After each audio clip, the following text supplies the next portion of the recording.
Hello.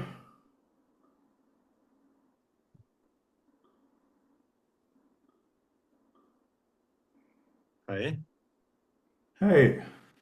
Hey, hi, Frode. Uh, nice to meet you. Can you hear me?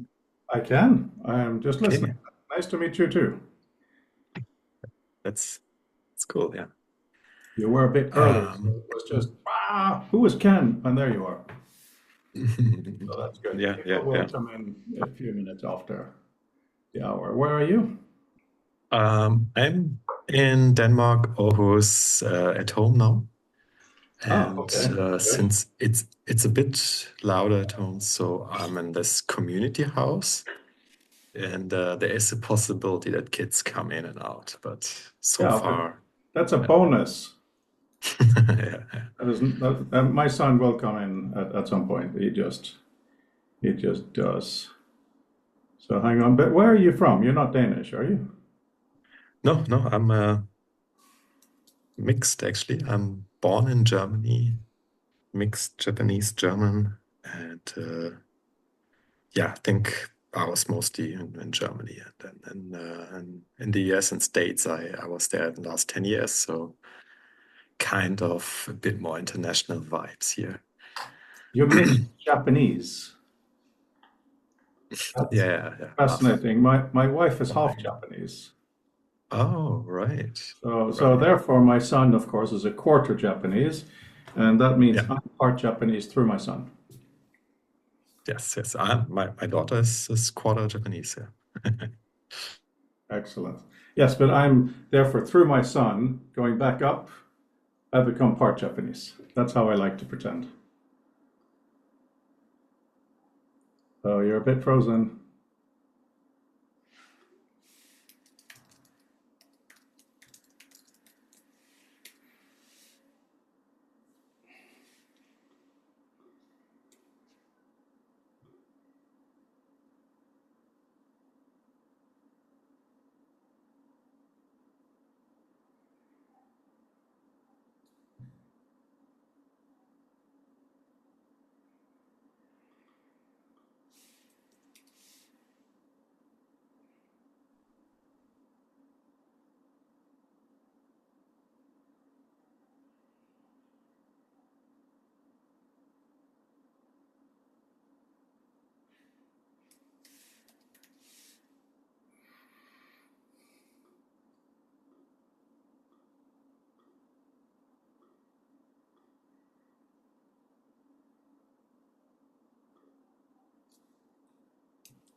Hi Andrew. Hi Carl. Oh, I just lost a Ken here, so it turns out he was freezing, not me. Andrew, what in the world are you doing? I'm on my way to Seattle. To, I'm to, to going to, Seattle? yes. Well, that's very cool.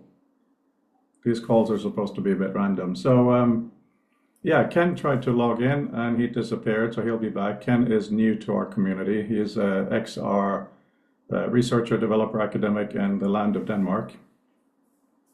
And I know Dini won't be here today because she's currently our neighbor. She's in Stuttgart, right? So that's cool. And we'll see who else. Give ourselves a few minutes to have a discussion.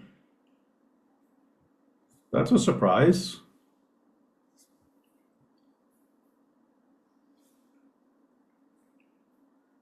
Let's see if Andrea actually joins.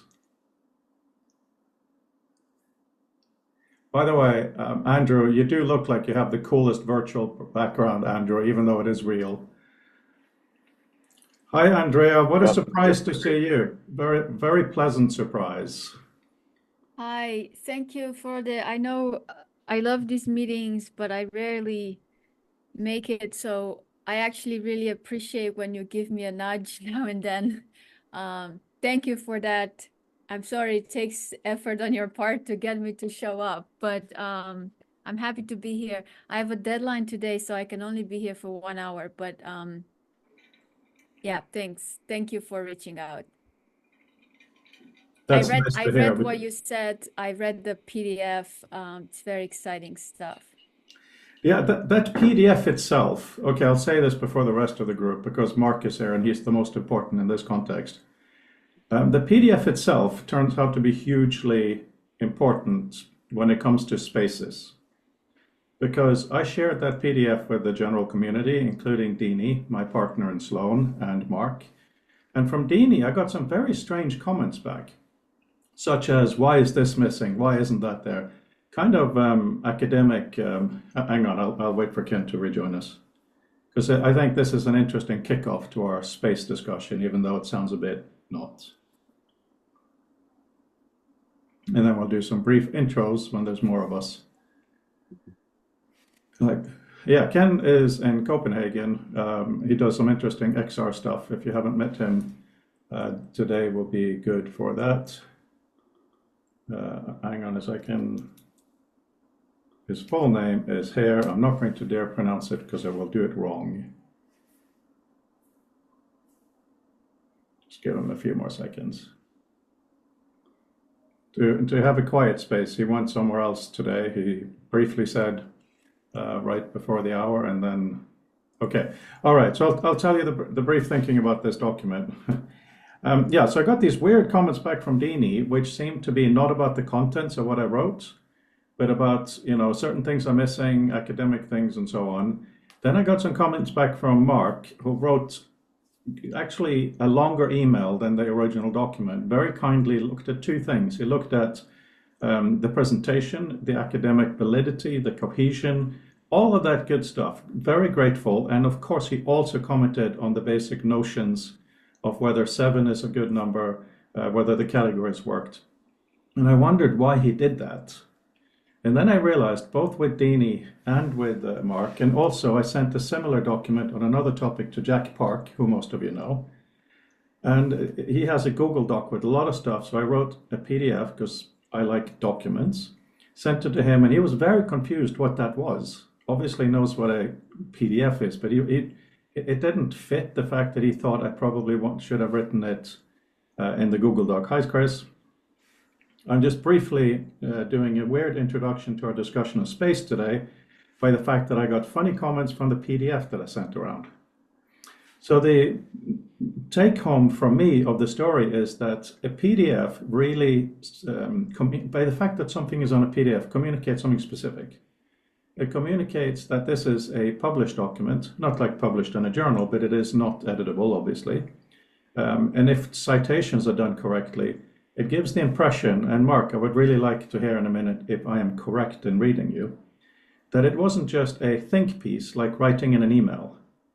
Like, come on guys, let's have various discussions on Monday. It became more of a, here's a statement, do you think it's done right?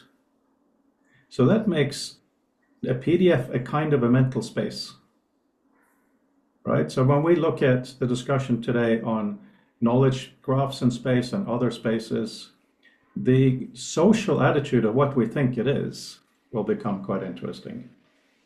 Let's just wait for Fabienne and I'll do a 10-second review of this. What is it with connecting today? It's been a problem. Fabienne, you managed. Very good. Peter, okay. Let's just wait a few more seconds. It's great that people are coming in, but it's the Zoom connections, and they take time, can be quite frustrating. Okay, for those who just joined, a really brief thing. I sent out a PDF to some of you. I got back some comments that seemed to be about the PDF presentation itself that I didn't quite understand. And then I realized that a PDF socially really says, this is kind of a statement, it's not like a casual email thing.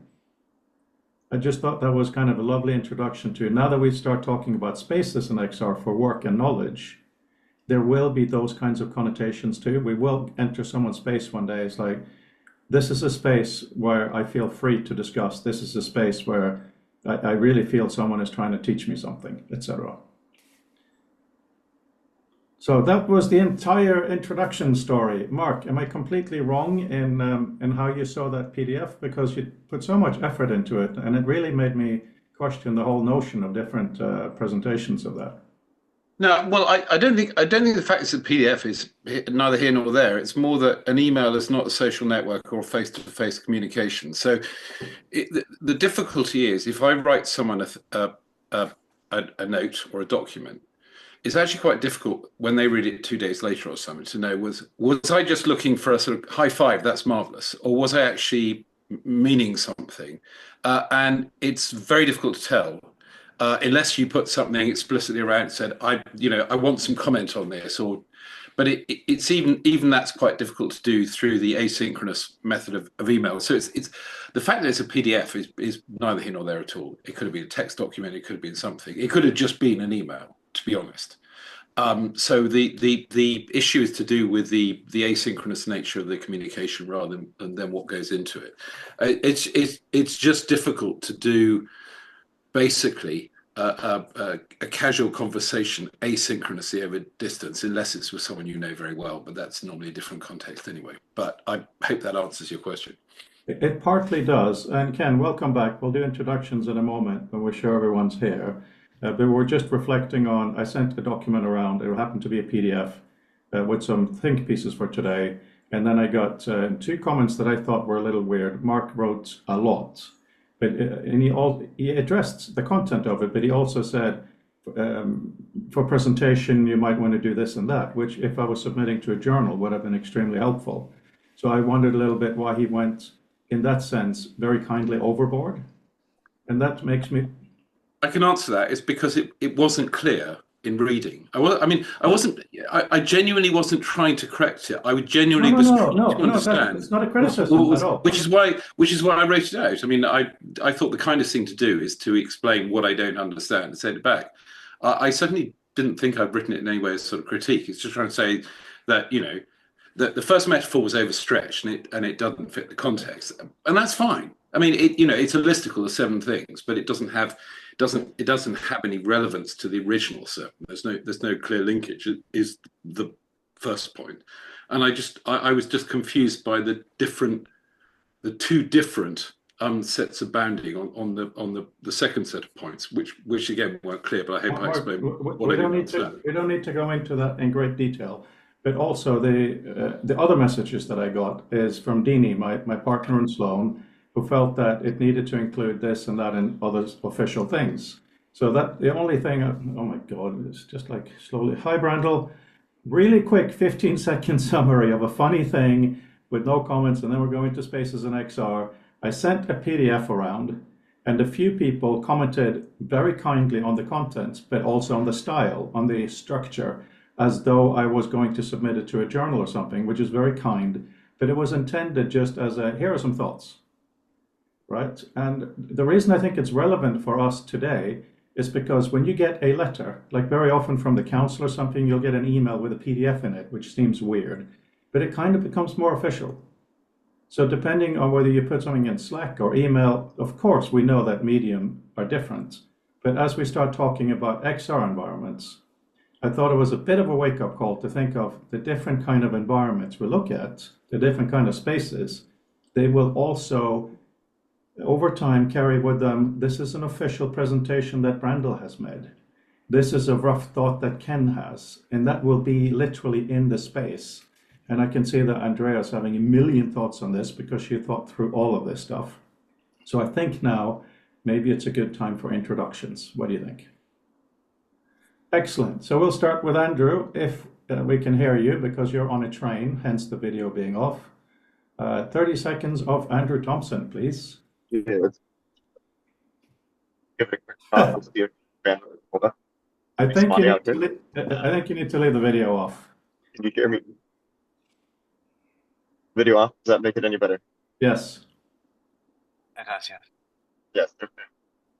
Well, I'll assume you can vaguely understand me. I'm Andrew. I am one of the developers of the project. Alongside Abby and both work on different projects that they're both Andrew, I think I'll have to do your introduction for you. The sound is very bad. How about I introduce you and you write in text here if there's anything to add or if I say anything egregiously wrong, okay? Okay. Ha ha. That's a very scared ha ha I'm reading there. Right. So Andrew is the genius head coder behind the work we're doing for the Sloan Foundation, with the first year being reading in XR, predominantly academic documents, and next year authoring in XR. Fabian has also joined us on that team, so that's why Fabian was mentioned by Andrew, and Fabian will do his own introduction. Andrew is at Washington State University, where he works with Dini Grigar, I love this PI, it's like private investigator, but no, investigator on this project. Anything else you'd like to add, Andrew? If you want to see the current work that Andrew has done, futuretextlab.info has direct links to it for that set. On my screen, it's me next, but hopefully you know who I am since you're here, so thank you. I will then go over to Carl Arthur Smink. Good morning, good evening, wherever you're at. My name is Carl Smink. I'm a PhD student at Mississippi State. I am currently doing my dissertation on text entry methods in VR, specifically ones that do not require peripheral hardware. So I'm trying to do all of my implementation in software, because we see in VR that text entry methods right now are all bad in terms of words per minute and in terms of accuracy. And VR is also struggling from a adoption perspective, partly due to content reasons and UX, which typing contributes to, but also due to inefficiencies and the need for end users to purchase additional hardware. So I'm trying to make my implementations, which are coming along very well, all in software, so that you don't need to buy anything in addition to the headset in order to use them. That was succinct and on the mark. Thank you, Carl.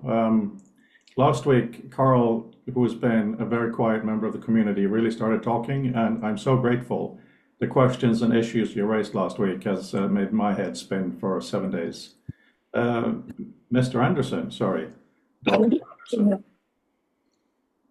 Very quickly, so I've been lurking around in Future of Text since about 2017, when I sort of first came across it through studying with Freud at Southampton. Basically, I'm a sort of recovering PhD student / semi-retired independent academic. I'm still doing stuff effectively as a visiting fellow at Southampton University, and my main area of interest is in hypertext as a subject or a sort of philosophy, as opposed to doing things in hypertext. So less about doing stuff on the web and more about links and interconnected text. Thanks. Thank you, Mark. Rob, good morning. Good morning. I'm a writer. I did a computer game that I called an interactive novel called Portal in 1986, which seems to have come back into a sort of staggering life, thanks to Dini. What else can I say? I write books. I've also been interested in hypertext and was one of the founding members of the Electronic Literature Organization. So I have some cred in that area, although it's been a long time. But I wanted to say that I've started thinking about the word volume because I was talking to somebody about a book, and I realized that this is a volume. And it has a volume. And if I'm going to be in extended reality space, I'm interested in how we can explore reading through the third dimension, through the sense that there is volume, three-dimensional space. And so I started with looking at the definitions of volume, which are several. And I'm noodling about what to write about it. So we haven't even started yet, and you have changed the entire vocabulary of the chat. Great. Yes, Yeah, the volume that was my volume. intention. Yeah, no, that's beautiful. Yeah, that'll be our starting point when when we're all said hello. So Jesse, or as you suggested, which you suggested I call you, or Chi Lee, if I try to do it properly. We met in Poland at the Hypertext conference. Very glad you are here. Please introduce yourself. Thank you, Rod. Glad to be here to meet everyone. I think I already met Rod and Rob. So, and also David. Yeah. Well, Mark is here. David is not here, unfortunately. Sorry. Yeah, Mark. Sorry. No, David should be here, so I'll quote you on that. Thank you. Okay. So I'm currently a master's student in Bologna University, studying computer science and a little bit of mixture of everything because I have like many interests in college and university. So I also attend courses like linguistics, cognitive neuroscience, and a little bit of NLP related courses. So yeah. And so my identity now is kind of like student, but I also love writing. I'm kind of like because recently I read a book called 94 Charing Crossroad, and I get some like terms from the author, and she said she's a self-educated like writer to learn to learn everything. I think I'm also self-educated through like writing and also reading. So previously, my interest is I have interest in technology and innovation all the time, but previously I was more into cryptocurrency, Bitcoin, and blockchain technology. But right now, my attention is a little bit shift to art AI and language technology. So I'm also a kind of experimenter. I built little tools with the help of many skilled people. I cannot build them like myself. So I always annoy them to help me out to build some proof of concept stuff. Yeah, and my great interest is in networked thoughts in interdisciplinary settings. So I don't like I think there are so many experts systems or silos or something in the current either in the academia or non-academia world. I think this is very interesting to like connect them through some ways with the technology or whatever we can think of. Yeah, that's about me. Thank you. The only thing I would add about you from our conversation is you are a doer and a builder, very project oriented. So you have inspired some thinking in the community already about what we can get students to actually produce together. So we will talk about that later. So that would be good. I see Bruce joined us, and now you're at the bottom of the intro list, Bruce, but I very much look forward to your intro. Very, very good to see you. Next, yeah, sorry. There's a little bit of lag. Sorry, Bruce. Andrea, hello. Hi, everyone. I am, traditional terms, an architect and an XR developer. I like to join this kind of discussions, however, because of the side of me that I consider post-disciplinary. It's basically, I'm interested in spatial technologies as a methodology and an implementation medium to just ask big questions and question assumptions and maybe redefine assumptions about the world. Yep, that's about it. That's about it. Okay, with your resume and body of work, okay, very humble, but fine. Chris Gebhardt, please. Hi, so my background is more in the traditional computer science and software engineering fields, and more specialized in distributed and decentralized systems. I've more recently shifted focus to AI implications, so just experimenting in that domain in the minute. I have a existing project that I was independent research project that called Info Central that was aiming to create a decentralized internet set of standards that's been kind of on hold because of the AI implications, and so it's yeah, it's pretty much where it's at right now. Yeah, Chris, thank you. It's going to be so much more important to figure out distributed systems in a distributed world, especially with XR. So it's perfect. Hello, Fabian. Hello, hello. So I'm a prototypist, which is a fancy way to say I'm a lazy developer who cannot finish any piece of software. And I get to be creative, which means I don't really know what I'm doing.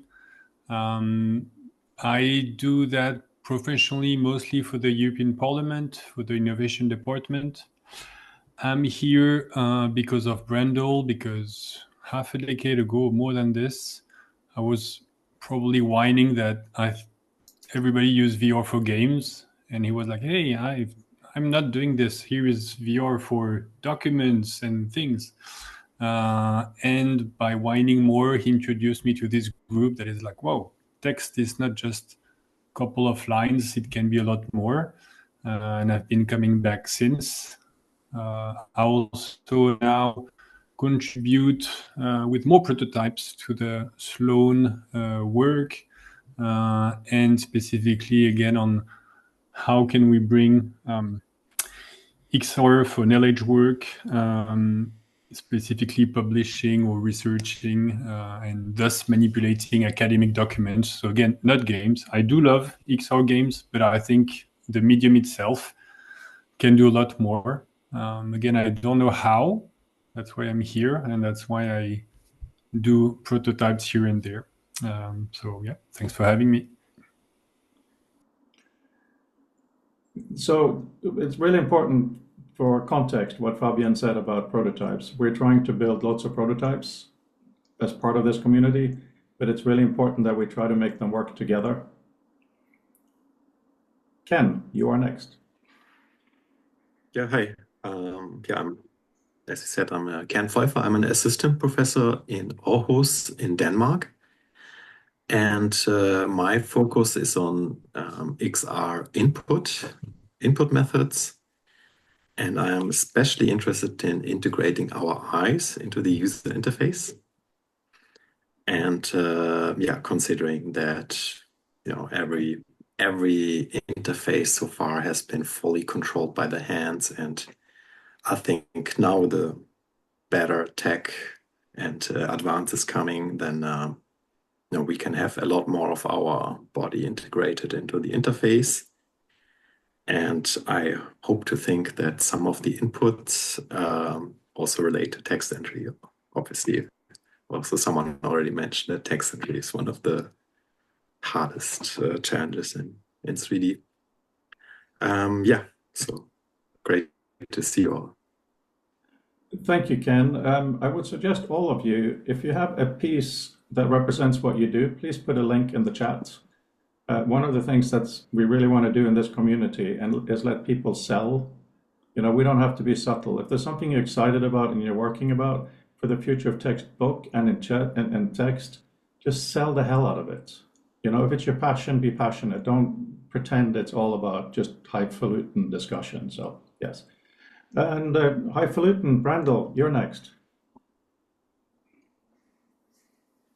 Thank you very much for the recommendation. So I am my name is Brandel Zetranuk. I've been playing with VR for the last 10 years or so, and been fairly ardently building word processors and sort of text input output systems and environments to the most realistic extent I can manage, at least for the last 8. While I'm acting very much here in a personal capacity, not representing anybody else, I work at Apple and just got back from the World Wide Web Consortium meeting where I had a really great and successful presentation of the HTML model element. That is the idea that we will be able to make intrinsically spatial components for the web, and Samsung and Meta are going to help me. So that's very convenient, and we have broad scale agreement about what are the appropriate baseline formats with Google, which was going to be a very significant problem that we now have largely resolved. So that's really fun. My motivations within the sort of the context of trying to work within these aircraft carriers of organizations in order to make this happen is that I think standards matter, defaults matter, and making sure that everybody understands what the underpinning sort of motivations for something like a 3D model are, because people can have very different ideas in their heads, and they can think that they agree on things that they actually don't. So I think this is a really important step. Also worked with people about what might be done to spatialize both audio input and output in a slightly better way. So being able to put speech in places on the web and things like that. But my philosophical motivations, again, very, very much representing myself, are the concepts of extended mind and embodied cognition. This idea that we actually think with our bodies and our spaces, something that Andrea and other people with more experience in architecture are know fairly intrinsically, but something that is largely lacking from computer science as a discipline. This idea that what we do to make sense of things is orient ourselves in relation to them. We have memories and actions that are sort of characterized by the kinds of movements and ways that we occupy space. If we have the ability to make computing do that work for us as well, then we have a chance of better understanding what we're doing with computers. So that's where I am and why I'm so excited about being able to participate in this community. Thank you. Well, participate in the community. It's a little deeper than that. So I've been running the Future of Text symposium for over a decade now, annually. And for maybe 3 years, 4 years, something like that, we've had these Monday calls. And I was finishing my PhD, mature student and all of that. And two things I didn't want to look at was AR and VR. So, okay, come and say hi real quick. Hi. Hi. The young schoolboy is back. Mama's going to have to help me because guess what?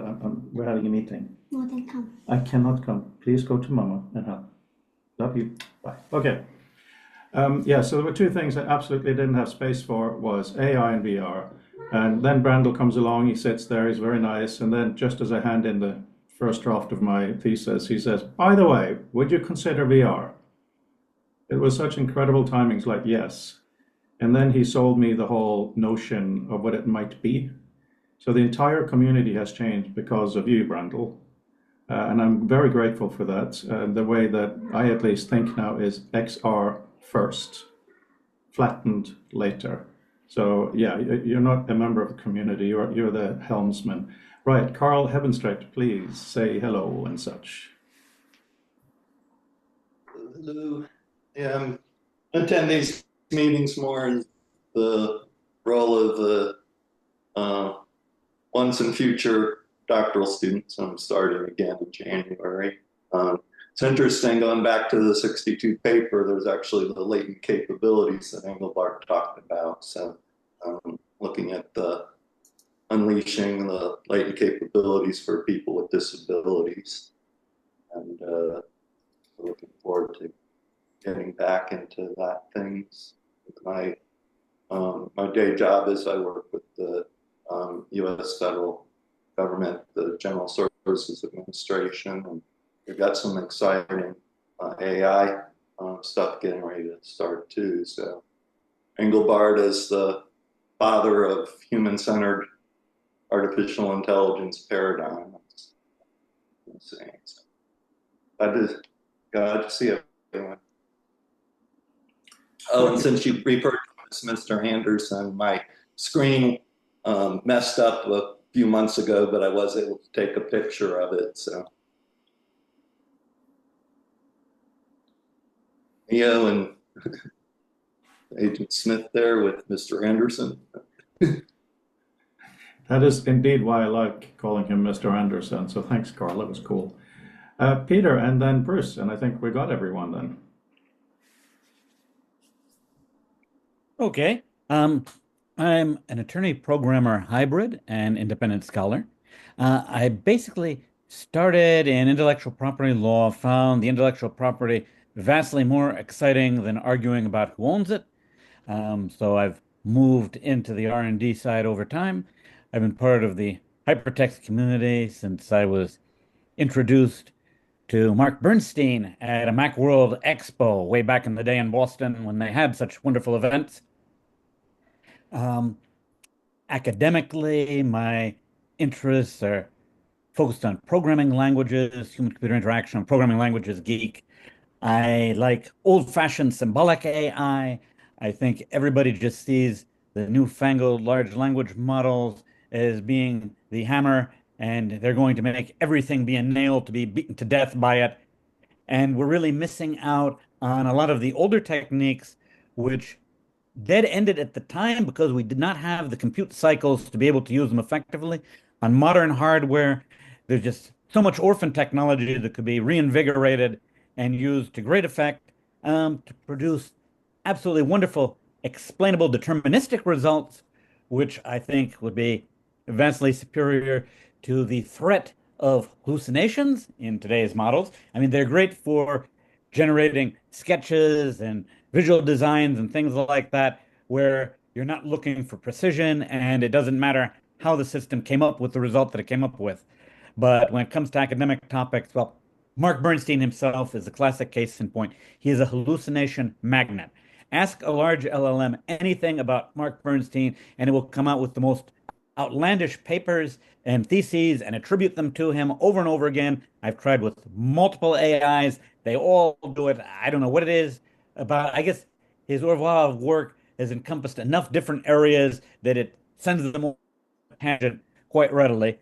Um, Also, I'm interested in foresight, university futures. I have a piece that was published a while back with my thinking along those lines. It gives a little bit of my background and academic journey. Currently, I'm looking at detached visual meta, basically picking up on Freud's thesis and looking at what we can do if we start moving that visual meta out of the document proper, allowing third parties to apply visual meta to documents that they don't have control over, um, filter that, try to come up with an entire ecosystem of facilities that can work along those lines and also deal with imprecise citations. One of the things that has irked me very long about academia is that we pretend that we have precision in our citations. And as a result, if we don't have an exact cite for something, we have to make sure that it is scrupulously walled off from the formal writing and preserved record, which is very bad because there are many cases where I have a hunch about something. I might even be 98% certain, but because I cannot nail down that reference, I have to pretend it doesn't exist, sometimes to the point of not discussing an idea because I know the idea wasn't originally mine. The idea was out in the literature, but I am at a total loss as to how to locate it within the literature. And because I can't locate it, I can't talk about it, which is just utterly infuriating. We can move that sort of thing into detached visual meta so that the data could be preserved with hooks to be augmented. So let's say I'm pretty sure that I was at a conference in Pittsburgh and someone told me that the research that had originally been branded as the programmer's assistant at MIT had gotten absorbed by some company doing robotics. So I have this strong link that, okay, that got renamed at some point and it was continued in the robotics vein, but I have no idea what organization did it. I know that someone told me that in Pittsburgh. I have a rough time frame of the mid 1990s for having been given that lead, but how do you latch onto that in the literature? If we can preserve that in visual meta, there's a possibility that Brendel or Carl might come across a reference to that and say, ah, that must be the thing that Wasoko was talking about, someone having mentioned to him back in Pittsburgh. And by entering that into the system, I could get a tickler notification years later, allowing me to complete my bibliography and link that work back into the literature. So we're losing a lot of knowledge that we're not preserving. We're pretending that things are precise when they aren't. It's not so much of a problem in law, ironically, because there's this obsession in legal academia with nailing down references so we can trust that one or two fame-hungry law students have checked every single citation in a law review journal article, so we can rely on those as being as close to ground truth as is humanly possible. A mistake still might slip in, but it's many, many orders of magnitude less. Peter, thank you for the introduction. Let's not go too into specific content yet, but that was very useful. And yes, you're on. By the way, we should just briefly mention where we are. But first of all, Bruce, please introduce yourself. Otherwise, I'm going to do it. Ha ha ha. Well, I'll just say that I'm a friend of Frodo's from a long, long time ago. Maybe I'm partially responsible for instigating his career in this whole area. Enjoyed talking with him in the 80s. I can't remember. 90s. Probably 90s. a friend as well. And you know, kind of long career in personal computing. I don't know what into this domain. I'm more involved in kind of personal AI, I would call it. I'm working at Apple and Bell's team. Actually, not his team, but in his group in VPG.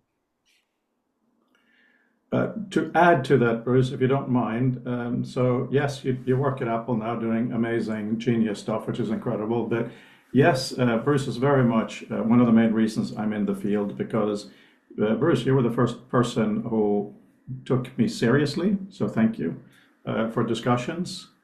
And hang on, am I frozen or are you all frozen? Can you hear me? We hear you. Oh, okay, good, because the picture went funny. Yeah. But also, of course, I just really have to mention that Bruce was at Xerox PARC, and he was there when this guy called Steve came by. He then went to the Apple company where he basically wrote the Finder. So anybody who's ever used a Mac at any point in their life, you've been in Bruce's space, and the Finder is very much a space. And maybe we kick off the discussion there a little bit on spaces. The fact that when you put on a headset or get into XR through whatever means, you will be somewhere immediately. And that somewhere matters. They pretend it's the neutral room, some of them, now that they all seem to start with AR, but it is still a somewhere. Does anyone have any thoughts on that? The initial neutral space that isn't neutral at all. So this is a fairly common metaphor in a lot of video games, particularly ones that span over several decades. Now that we have the software as a service model and games are sort of updated and added to rather than replaced and superseded, there's this idea of a hub world or a sort of central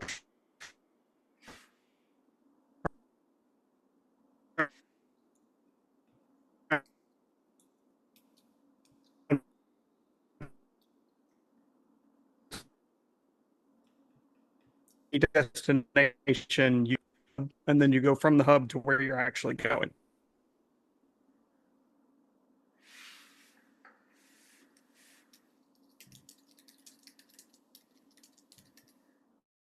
Space, maybe a fireplace, some chairs and things like that, but they're not really a particularly accurate description of what kind of agency, what kind of opportunities exist at that location. That's something that separates something like a Minecraft from the nominally higher fidelity virtual worlds where in Minecraft there is no adornment of things beyond what they represent insofar as you can do.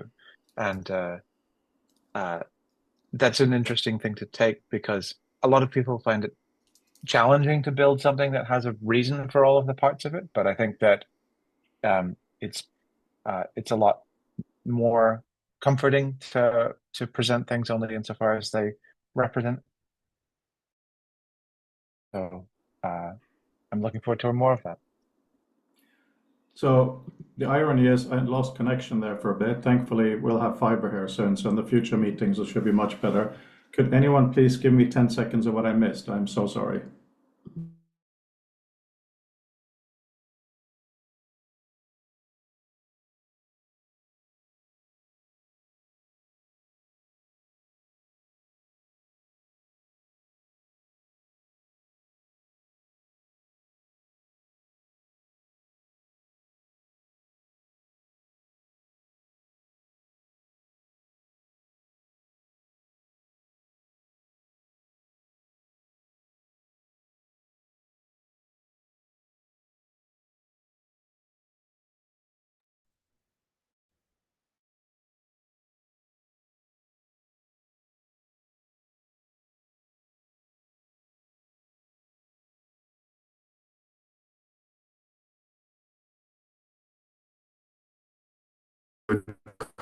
common home in the physical world. And wherever we are, it takes a lot of time to travel back to our, cozy home that we have. And there might be a time when we might, far out future, we might do space travel. Maybe there is no physical home anymore.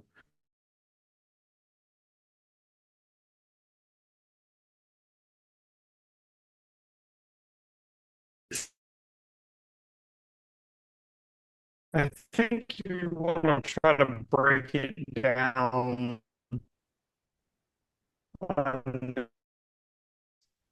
There's either there's stuff there that you've sort of an aesthetic reason.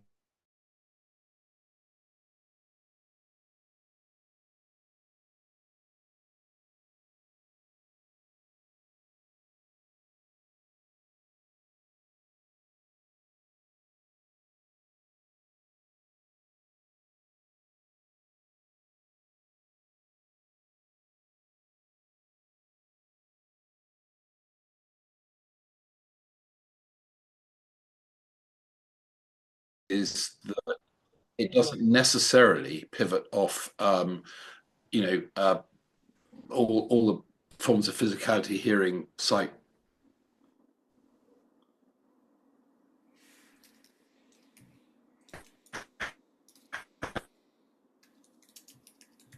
And all these other physical forms. Just a thought.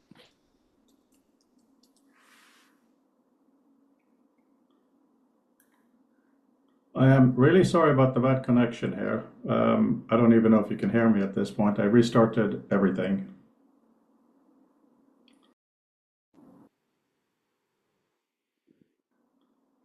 That sounded great, but then, yeah, hopefully it will continue to be.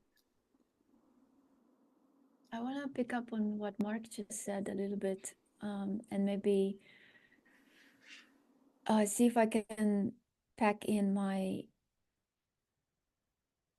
initial reactions to the document that Frode sent that we started talking about. I think for me at a fundamental level, I think there's just a lot of confusion and a lot of work still to be done in almost all disciplines in establishing with discipline specific methodologies and vocabulary what exactly is the relationship of the human being to space in our everyday physical reality. I think we're all suffering from, and by all I mean just like all the disciplines like architecture, computer science, all of them are suffering a little bit from this like what is water kind of thing, like that cartoon with the fish.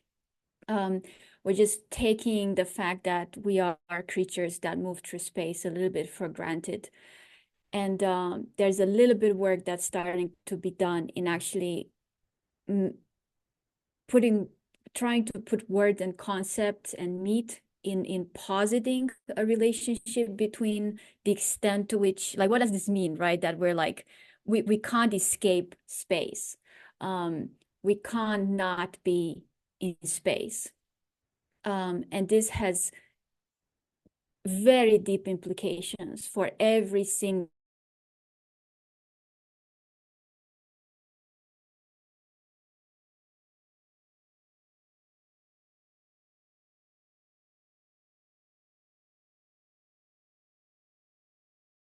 discovered that there is no environment because the lines we draw between us and the environment are artificial. So, and that was the work that like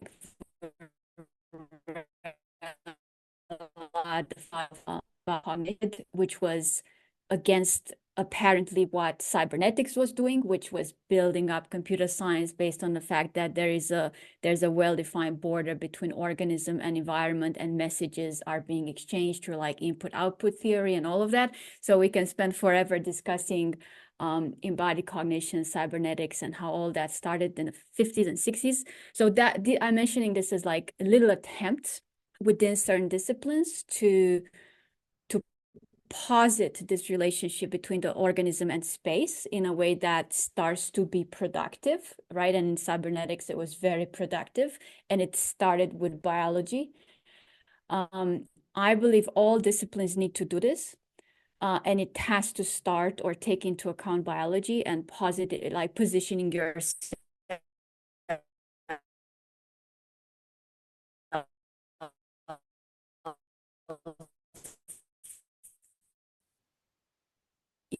But because this work like lagging behind so severely in this work in all disciplines, we are carrying over these severe lacks of understanding and theoretizing into these virtual worlds and into our discussions and ability to understand these virtual worlds. For example, one of my issues or difficulties reading and trying to place myself with respect to what the content of the PDF is that it seems like, or to propose anything even close to what's in this PDF, it seems like there has to be some assumptions about the relationship between what we call human thinking and human knowledge and space.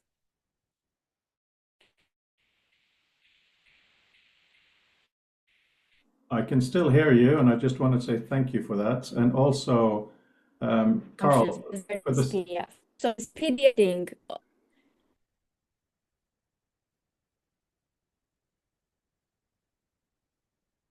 I think you can just go on. okay, sorry, I'll wrap it up. Maybe that was the cue for me that I'm speaking for too long. Yeah, so I feel like these assumptions that there is something called knowledge, and this has some relationship to space. The foundation for that has to be more well-defined for us to be building on stable ground. And there is some work that's being done right now, which is interesting, hypothesizing the relationship between space and the fact that as human beings, we cannot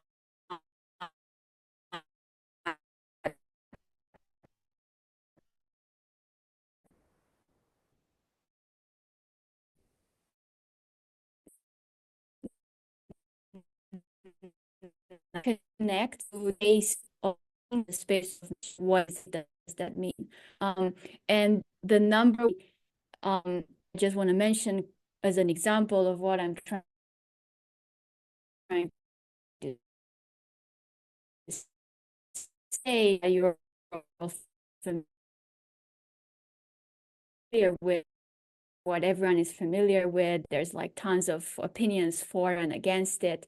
But for me, it's just the most common example that I give to help people understand what I'm talking about. And the first serious attempt that became popularized to try to posit any kind of relationship between space as a physical reality and experience and the space of the mind and the space of knowledge.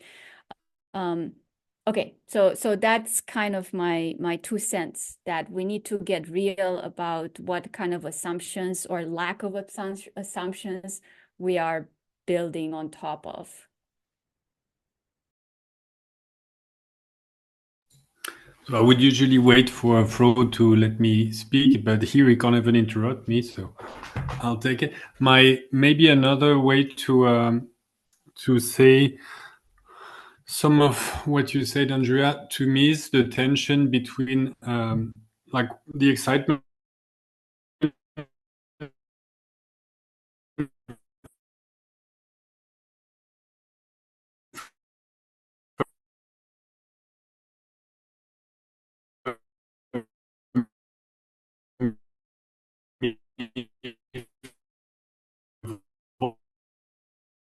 just free to get without even anything to hang it on.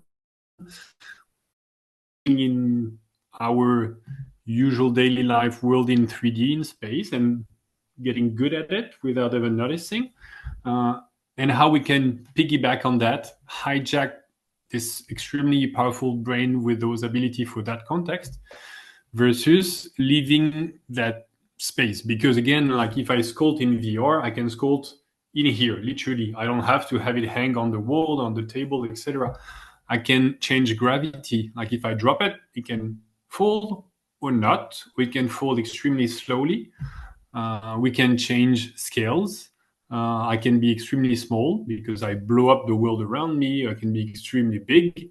I can teleport, which definitely cannot do in the normal world. And I can teleport while rotating the world around me. So to me, it's like this tension between we're so good at hijacking our brain's capability to handle space and the body with it, not just the brain, I mean. And yet, if we just stick to it, it's such a shame. Like we can do so much more. So it's kind of this difficulty I have, and because as per usual, and I think most of us, I just tend to reproduce what I'm used to do because I'm kind of good or efficient at it. And yet again, if we stick to this, if we stick to just like mesospace and gravity, Earth-based gravity, not teleporting, Euclidean space, it's kind of also a waste of a medium. Like it's like reproducing your house in VR. It's fun, but okay, once you've done it, you need something else. Brandel, haha, I got to say something. Excellent.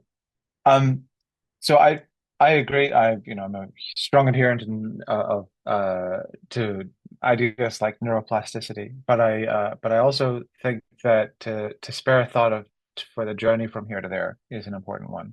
That making sure that we don't understate the extent to which we are, to Andrea's point, used to living in our bodies and with our eyes and with our hands, the distance they are. I was watching, Andrea, your most recent video of sort of sketching an architectural space, and I was just really reminded how different heights we are, and how the default character figures were not at the height that I would have expected for me because I am 6'1", and and that that those are very important sort of implicit things.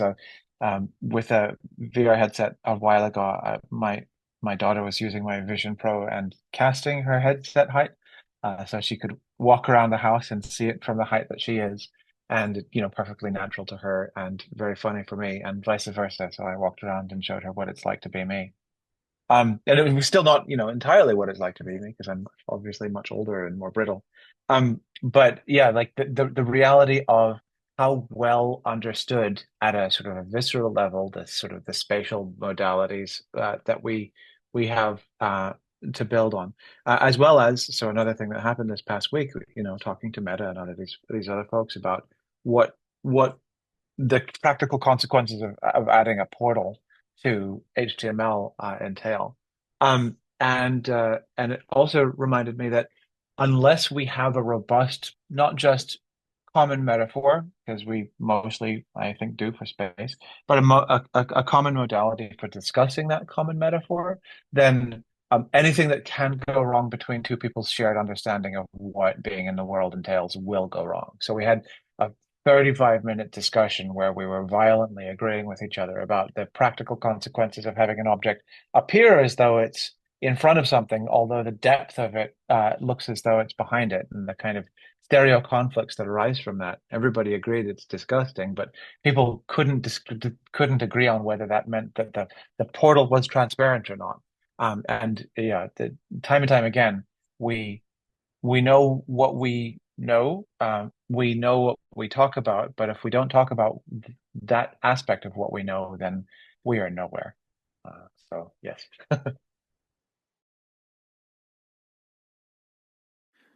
Yeah, it is nice and fun to tell people to go next, but it's kind of in order anyway. So please go, Carl, and then Andrea, please.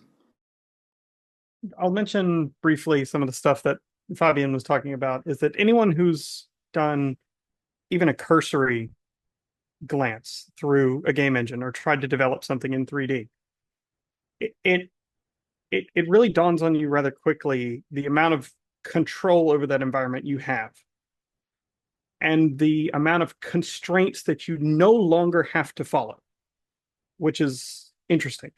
So, like he mentioned, I can turn off the gravity, or I can invert it, or I can make it go left to right. So, physics, you can throw away physics, you can overwrite physics however you want. Space and obeying laws of thermodynamics, conservation of matter. You can create things out of nothing, you can delete them, you can move them. So there's no issue for speed limitations. There's no issue of materials or object to object interaction because you get to explicitly state what all of those things do and how they behave. And this isn't something that's new to VR because all of these tools and ability to do these things have existed in games, particularly 3D games, for a long time. And we see that traditional game devs do understand a lot of this. But to sort of kind of curb the really exciting, really like run away with the ball kind of enthusiasm that Andrea sometimes gets for things like this is, and I think Brandel mentioned this as well, is that you have to keep some things grounded and some things familiar, because if you change everything and people have no expectations or no clue what anything's going to do when they interact with it, and they're not able to quickly or succinctly build up an understanding of how those systems work, people get lost or they disengage. And you see this in creative writing as well, particularly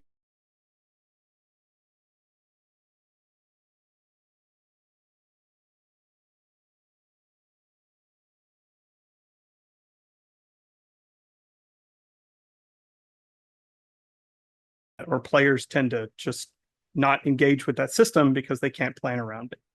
And so you have to balance sort of visual and physical affordances in your game or in your environment with whatever the new or weird thing is that you've introduced. And a lot of games simplify this down and have really become formulaic. And they say there's one weird thing or there's one new thing, and that's called the core mechanic for the game. And that is basically what sets your game apart from everything else that's in the same genre or in the same sort of camera perspective.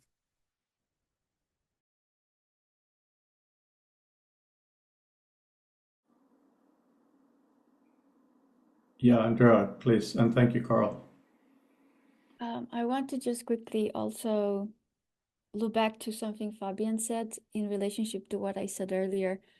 I think these core observations about the differences between our experience in physical reality and the affordances of virtual space are really at the heart of everything for me. So he mentioned there's no gravity, so maybe objects will fall in a different way or whatever. You can do whatever you want in this, like, really in ways that, like, we all know VR experiences that try to mimic physical space as much as possible and those affordances. But like Carl mentioned, if you've ever opened a game engine yourself, you know that you can very easily, rather than go towards mimicking physical space, you could go the other way and really emphasize how different it is. And for me, my entire work is just interested in that, not in our ability to mimic physical space. That's a problem in itself, it's just not my problem. But in that context, again, for me, the statement that I shamelessly make again and again, and that I stand by, is that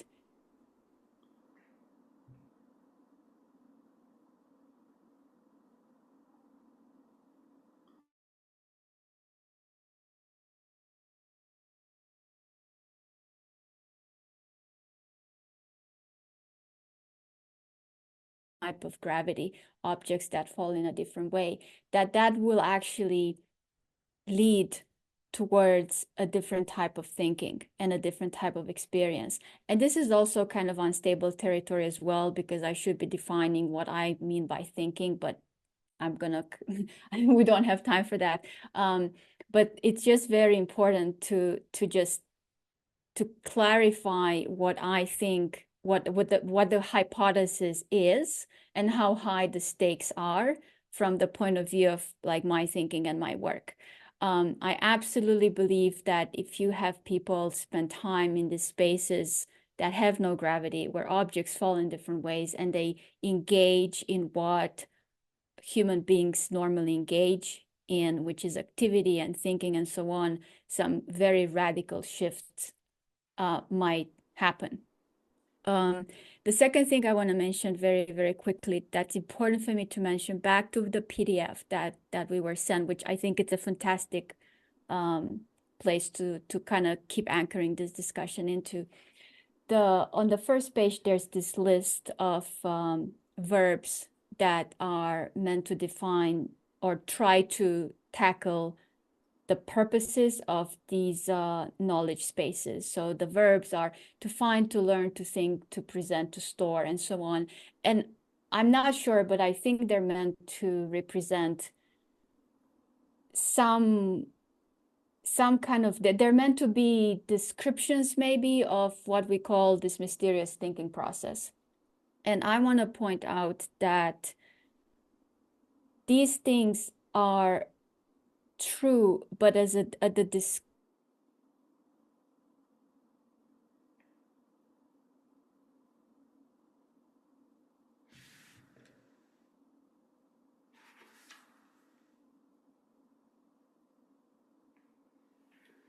pure experience of thinking has none of those things. But we need to use language and abstraction to help us talk about thinking. But that's not what thinking is. So I just want to say that we need to make sure that we're not building systems based on a confusion between the abstraction that we need to communicate about a process and the actual process. So again, when we are thinking, we are not doing any of those verbs. Those are just a level of description of the process called thinking at a certain level of abstraction within human language. It's not what thinking is.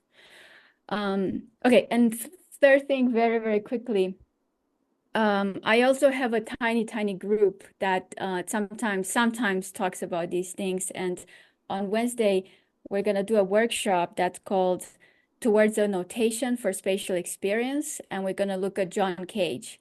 So we're going to look at the way John Cage was experimenting with notation for music, and also at language, syntax, and text, and see if we can build a new type of notation for what I call spatial experience. So if any of you are interested in that, I'm going to drop the link to that meeting in the chat. Okay, over. Thank you. That was a lot, and thank you. Please type in the text if you suddenly lose me so I don't waffle on. When it refers to the purposes of knowledge spaces, I agree with you, that is not thinking. The only reason I put that list together, and it's by no means pretending to be authoritative or anything like that, was purely that, particularly in our community, what Andrew has built, what Fabienne has built, what I'm building in 2D predominantly, for the information to go between the spaces, there needs to be a point, there needs to be a purpose. It's very easy to send A, B, C connected this way between different spaces, but why? Right? And I was inspired by, and as Mark pointed out, maybe a bit too inspired by, the 7 hypertexts. The 7 hypertext paper that Mark and Dave Millard wrote had one really important thing for me, and I hope it's important to you too. It pointed out that there is a difference between hypertext for thinking and hypertext for presenting and communicating. That helped me finish my thesis because I was putting things together that weren't the same for a long time. So what I'm talking about with this type of a list is if we're going to build stuff that can talk to each other, Peter often talks about mind palaces, which is really important. That is very, very different from a thinking space in the sense of seeing connections. It is more a storing and finding. So it is a matter of trying to ground the discussion of why the heck are we building things and what are we sharing? Because it's easy to get into all kinds of spaces mentally, so to speak, while talking about this. So to take a little poll of two things in the community. One, as I asked a bit further up, and I think I've lost it here in my internet issue. If you guys would like to continue this conversation next week or the week after or something, we can do that. This internet connection doesn't often go down, right, guys? Mark, back me up on this. Okay, thank you. It is very embarrassing today. That would be No, great. I would say yes. I feel very sorry for Frey, because on a day when so many people have turned up here the first time in a while, the fact that your internet should be so flaky is bad luck. It's the universe, right? And in the discussion here, there's so many places we can go. And I'm not saying we should strictly stick to text, not at all. But it's really worthwhile, I hope, if we confine the discussion to knowledge spaces or spaces with knowledge in them. Because otherwise we can, and of course we can learn from gaming and other things. And Fabienne has something more interesting to say, I am sure. So I will freeze. No, it's to also bounce back on a couple of the remarks, and one about, kind of to summarize, onboarding. Yes, I don't think somebody who is just discovering VR should be literally upside down and with even gravity changing per motion or something like crazy like that. I think that's probably the best way to get somebody out as app. I think it should be gradual and it should be optional. Like if somebody does not want this, does not want to explore in strange way, because by definition it's going to be different than the usual meso world, and don't throw them there in the deep end. But I think for people who want to, and it's an argument I do in this group quite often, I mean, it has to be, it's what's the point if it's just to reproduce? I don't think it's enough, but it's only indeed for people who want to, and after some kind of onboarding or discovery, and also according to the limits of the hardware, both technical hardware and what the person also can do. And then that thing is, why I insist a little bit is it opens up, and I'm also not going to give a definition of what thinking is today, but if it's generally linked to, if the way we do move in space is generally linked to the way we also think, if we move differently because we have other affordances or way to interact with the world, even though virtual, but still perceived as real to some extent, it should change the way we think. And if it's strange, because by definition it will be new ways, it will lead to strange way to think. And I have a little quote on my desktop from Ken Perlin, which says, "When technology shifts reality, will we know the world has changed?" So I'm going to repeat a bit slowly. When technology shifts reality, will we know the world has changed? And I'll put it in the chat because I think it's deep. I think it's interesting. And I don't know if my world has changed since I'm using VR. It definitely has, but I don't know if it has changed in a meaningful way, like literally the way I think. I don't know if I can know, or if someone else can know.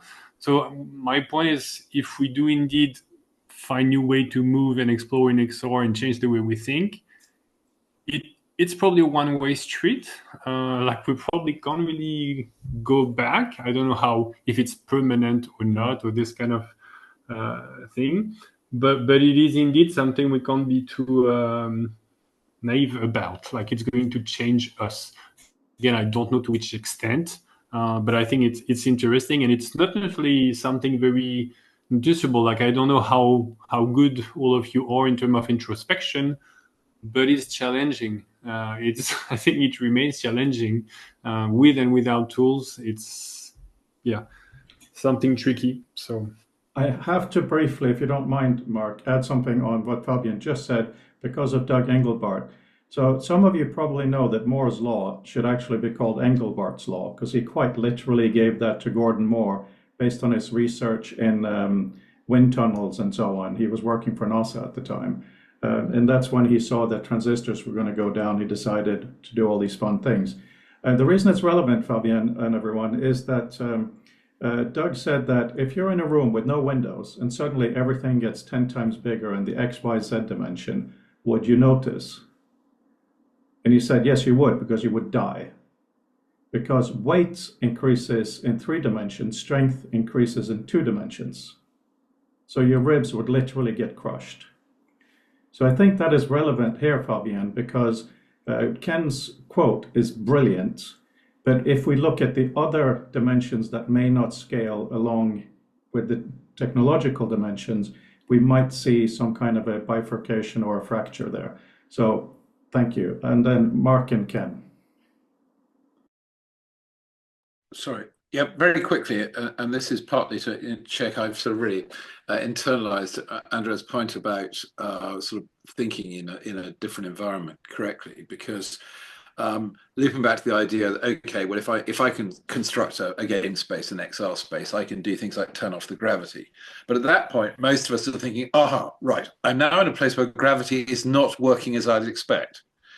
And which is different to what you're suggesting, which is, no, let's actually step across the threshold and just accept that there is no gravity. So, what else is there?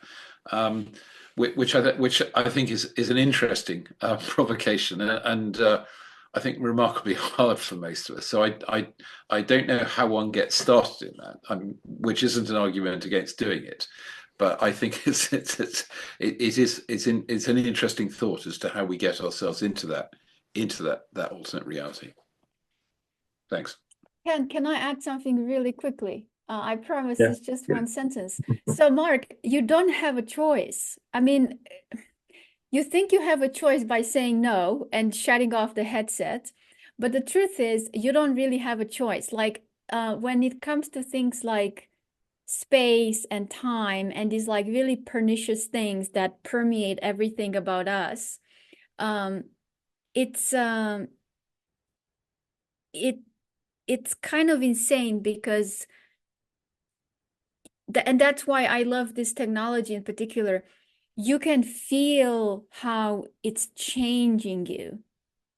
It's crazy. Like you can watch your brain being like, first you it goes like this. First you feel uncomfortable. You're like, like your brain is kind of like feels this tension, is trying to process. You can think about it in terms of predictive coding and this like theory. A lot of people are using that. I'm not really on board with, but it has some explanatory value. So you can feel your brain trying to predict and it's not really working. So it's uncomfortable. It's like almost like a pressure in your temples. But then very, very quickly, it's crazy how fast. And the only way to really believe, you don't have to believe me, you just have to go for it.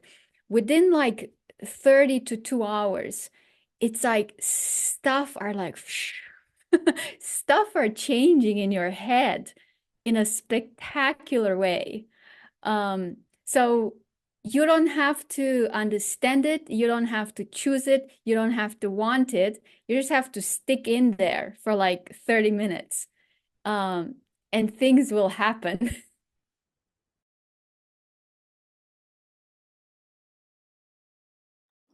Yeah, absolutely. Thank you for that. No, Ken, I was just going to say, go ahead. I'm sorry.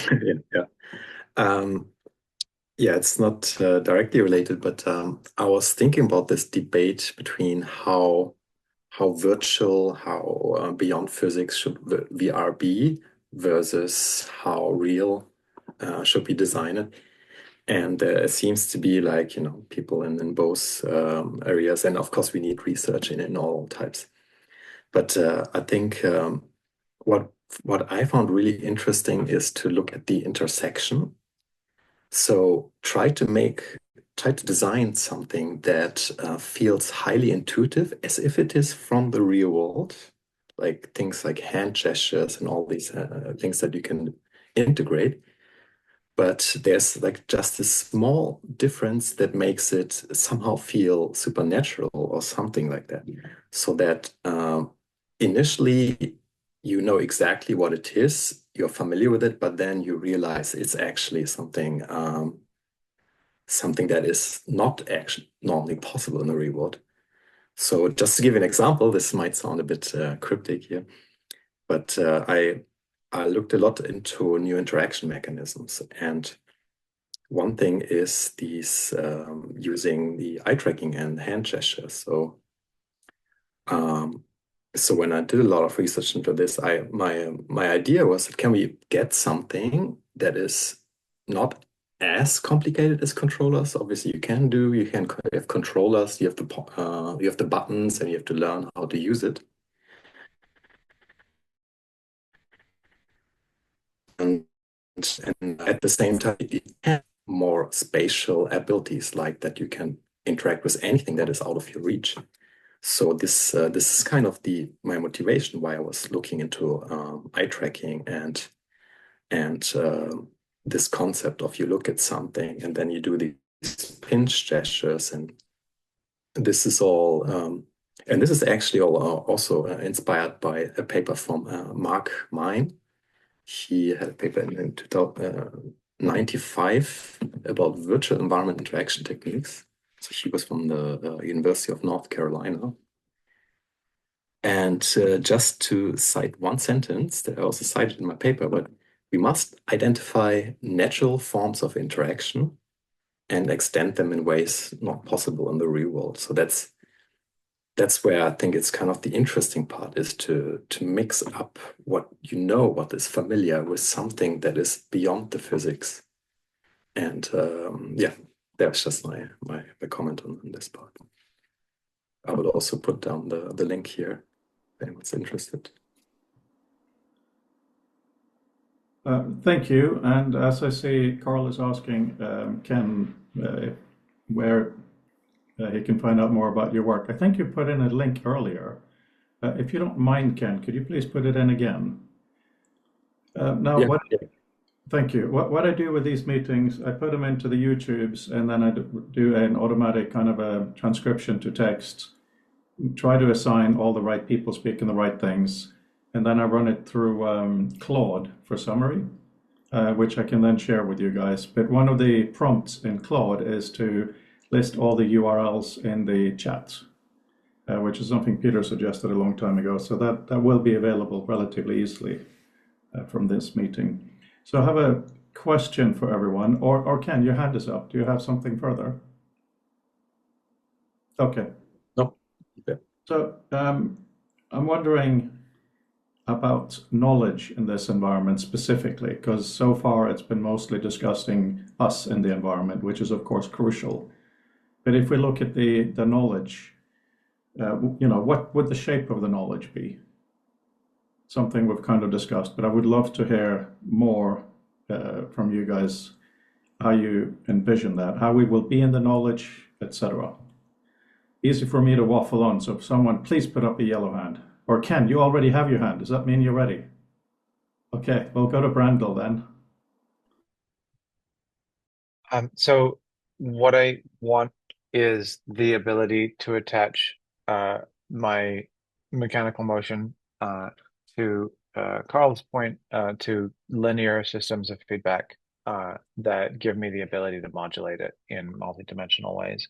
So one of the things that I was really taken by when I was in high school, my girlfriend's father had one eye. And so I talked to him a bunch about what he did to make sense of the world. And he didn't do it to the level that I sort of noticed it, but apparently he moved his head a lot more in order to be able to get a greater capacity for being able to use his monoscopic head tract parallax as an indicator of depth, and likely had a greater accommodative sensitivity, such that he was able to have some better intuition about where he was focusing his one remaining eye in order to make sense of the space that he was in. Yeah, those really just absolutely tight feedback loops of action and response, I believe, are absolutely essential for being able to compose a view of what it is that you're thinking about, and to be able to hone in on exactly which aspect of it that you're looking at. I recently finished reading Cybernetics by Wiener, and it was remarkable to hear about the way that we have what at the time, this is 1948, so a long time ago in terms of any scientific sort of understanding of things. But one of the things that he said about eyes, human eyes, and the human visual system is that we at that time thought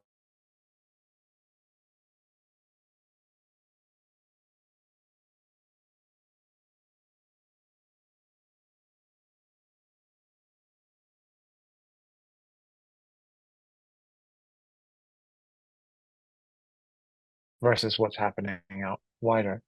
And I think so that means that we need to be constantly orienting ourselves. But the muscles are really good at doing that to make sure that that capacity can be leveraged as quickly and as accurately and as flexibly as possible. And it's those kinds of specificities that make me want to make sure that all of the the most important part is the feedback, the capacity to be able to change your view and update it, and basically nothing in the digital world is as responsive as our capacity to bob our head around and to be able to feel the results. But when we do, when we can get as rich a channel of feedback from as subtle emotion as that, then we will begin to realize just how impoverished our computing systems have been so far, because we get so much from something that happens with so little so quickly. Yeah, hopefully that makes sense in context. Thank you, Brundle. Carl?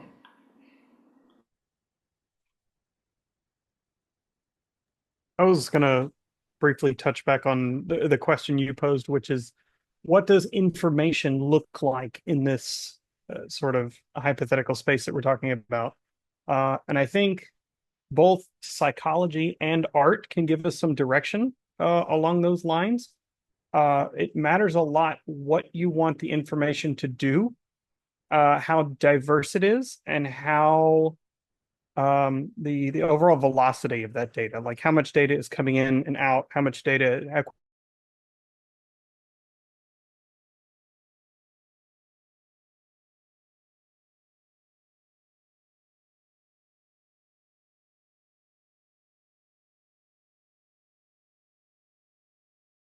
via a mapping.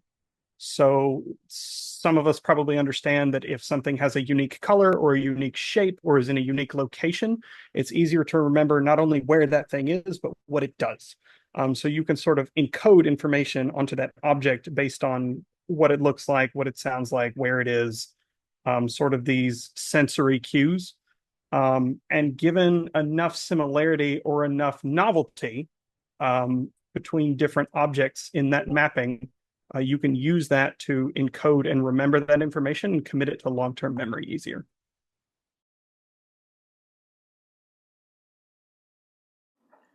That absolutely makes sense. Mark? Yeah, I was just quickly going to draw together a couple of threads. One of which I sort of alluded to in the sidebar in mentioning collaboration. Not because I was critiquing the list, but one thing I think we often make a mistake of is we use collaboration as a portmanteau for all sorts of co-words, co-presence, co-creation, they're all quite different things, which rather alludes to the point Carl was making earlier about, well, we go to someone maybe to look at something or to be with someone. Collaboration, I think, wins out in the biz stakes because it sounds like money. But actually, the trouble is it actually confuses what we talk about. So if we, for instance, the thing I've learned from years of writing documentation is this is all for naught if the person you're writing for doesn't understand it. It doesn't matter whether you understand it in your own terminology. If they don't understand what you're writing, you're wasting your time. And so in that sense, when we're constructing things, we're constructing knowledge, I think it behoves us to keep a sharp eye on what we're doing it for, which links back to the point about we tend to conflate something we construct for ourselves, our own personal memory palace, as opposed to something we might create for others. So the mess we create for ourselves is almost instantly understandable because we made it. You know, we put that thing there for no good reason, but it's there, and as long as it's there, we know what it means. We don't have to explain it. It doesn't have to have any meaning. Whereas if we're doing it for somebody else, there is more of a necessity to have some sort of a guidance, as has sort of been alluded to already. Because if you start playing too fast and loose and everything makes no sense at all, then essentially the players or the people in reality just disengage. Thanks. People in reality. I've never met anyone in reality, least of all you guys. Andrea? I want to add quickly something about what Brandel said about like Winner talking about how you see that you only get information from a small area of your pupil. Actually, so there was, that famous article about the frog that was widely discussed during the Macy conferences. And Varela went on to actually study the vision system for decades. And the conclusion of his work with vision, starting from the frog and cybernetics and in that whole context, was that so of the entirety of the information that hits our retina and goes to the brain through the optic nerve, 80% is not directly included in our conscious experience of what we're seeing. And today, the consensus is that we're looking at around 95% of the information that comes through the retina, goes through the optic nerve. Like about 5% is actually included. 95% is not just this, it's not like discarded, but it's kind of like cooked and baked and warped around by the brain. So we are hallucinating. At least 95% of what we're seeing is like a hallucination.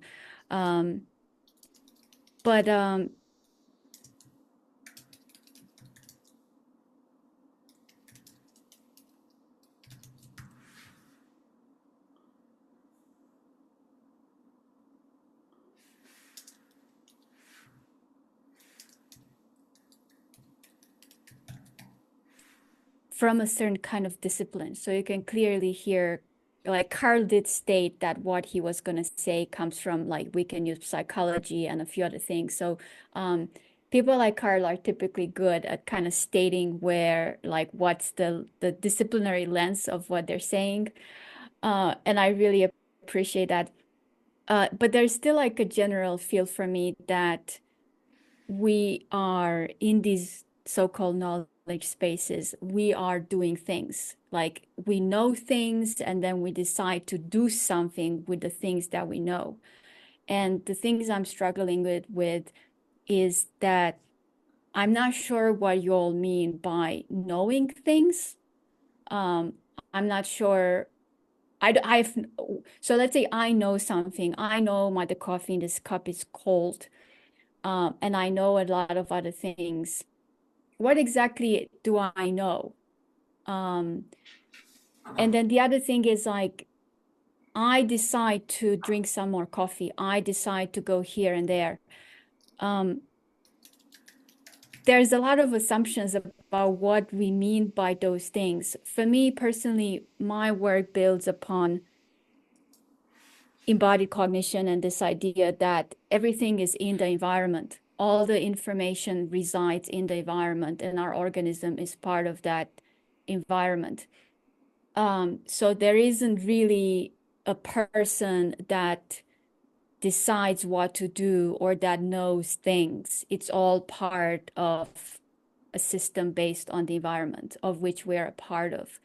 And this idea, this way of talking through language, that I do this, I'm going to save that in my memory, I'm going to take this from here to there, it's another level of abstraction. It's another way we are talking about what's actually happening in the system. Well, that was wonderful. Oh, no, you're not finished. It's frozen again.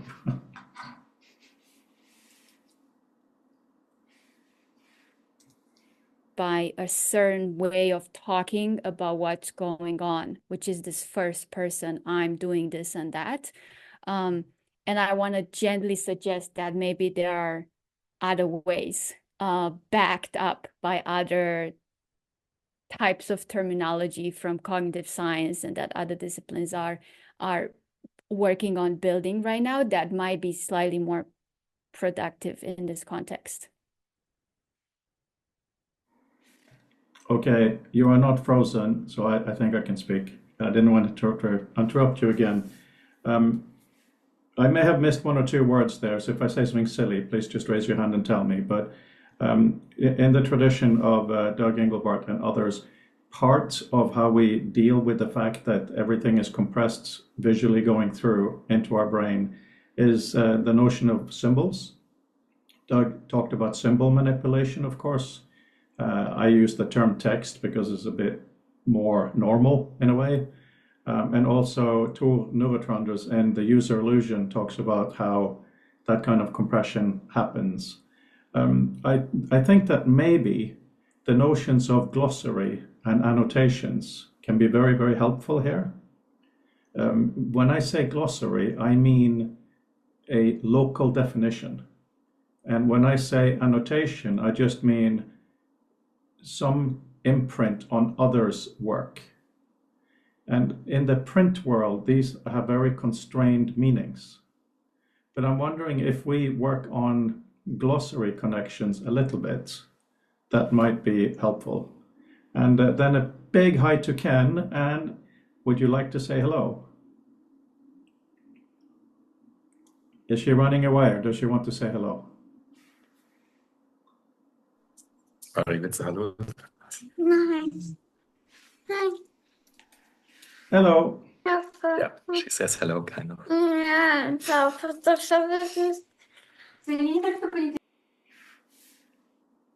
What language was she speaking?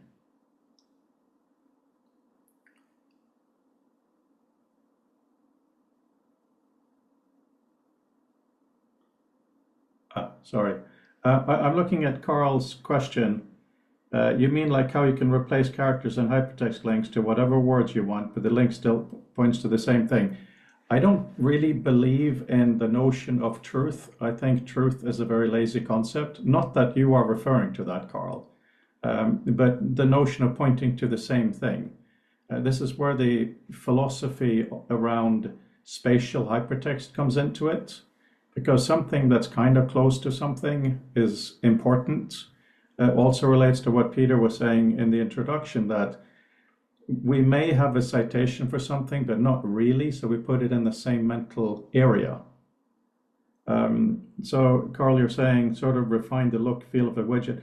Well, I'm not even sure if that's the thing. Like, what's come up a few times, and what Andrea's really been harping on about in the best possible way, is two people can look at the same thing and say, oh my God, that's beautiful. But one person's looking at the sunset, the other one is looking at the classic car in front of it. Right? It's a very basic thing, and it happens a lot. It also happens with utility. So that's why I'm hoping we can start refining language, something we do a bit in this community, especially with the notion of glossary, because I think glossaries can be incredibly important. I could even imagine LLM-based personal glossaries where we allow an LLM to go through our own papers. So when someone else reads our papers and we've had certain amount of control, they can access that. There are so many ways to deal with it, but what I really dislike about academic papers is their very constrained presentation and their extreme lack of context. You have citations and that's about it. We need to find ways to add further context, because Place to lose him. one of the what was that? I didn't hear that. We lost you I lost your audio just at that they're very constrained. Oh, right. Yeah, well, that was perfect, good timing. They're very constrained in context. And we've lost Andrea as well. Oh, and she needed to run. Yeah, that's fine. She stayed longer than she said she would. we will continue. Right. Anyway, that was a lot of waffle on that. But the point I think we're all working on here is communication has an intent from someone making a statement, and then there is an interpretation by someone. An intent can be the explicit message, it can be an implicit message, it can be a subtext, it can be sarcastic. There are all these things it can be. And when you choose to interpret this message, you have to decide what levels you want to take into account for that interpretation. And this becomes very interesting. And how can spatialized knowledge help or hinder this? Right? An easy way to have our discussion is literally nodes in space with lines in between them. You know, that's kind of the obvious place to start. But in and of itself, that doesn't mean anything. And that's why we looked at the different meanings, different purposes.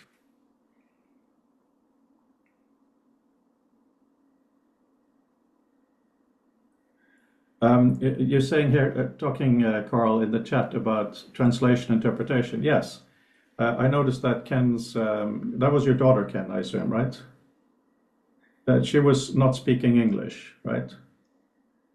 And David Bellos, who contributed to our first, to our first book, and who has presented at the Future of Text, he's written a book called "Is That a Fish in Your Ear?" about translation, where he makes the point that even in the same family, people don't speak exactly the same language. So there's always going to be translation. How can we employ XR to help us with the translation from a critical perspective?